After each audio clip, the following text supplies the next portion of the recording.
आज हम के मुआ दिल बाड़ी, आज हम के मुआ दिल बाड़ी, रुख से पर्दा हटा दिल बाड़ी, पर्दा हटा दिल बाड़ी। इस बात ऐसे निकल गई मुंह से कि बड़ा ही प्यारा सने भैया कहलो कि जेकर पातल डाढ़ होखे, जेकर कमर तकले बार होखे, ओकर खूबसूरती के का वर्णन करे के बाद। लेकिन सनी भैया जब सुबेर होला आ सुबेरे सुबेरे मेहरारू हेलो सुबेरे सुबेरे मेहरारू बोलू भैया चाय के समय समय अपने एगो और चीज लेके परोस दी न तो पूरा दिन बन जाला। चाय के समय समय कुछ और भी परोस दी तो पूरा दिन बन जाला।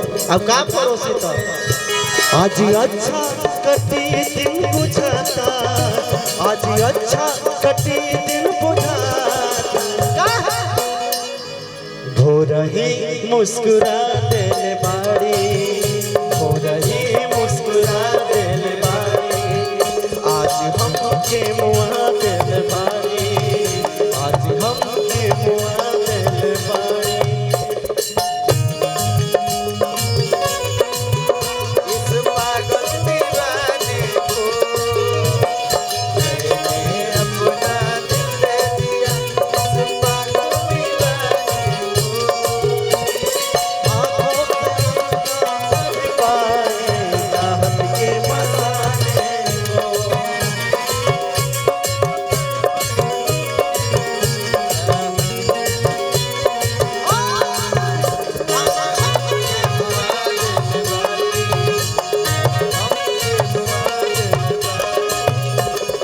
बड़ा ही प्यारा पुरस्कार झोनू चौबे जी के तरफ से हमन के युवा दिलों के धड़कन और हमन के गार्जियन के तरफ से पुरस्कार मिलल।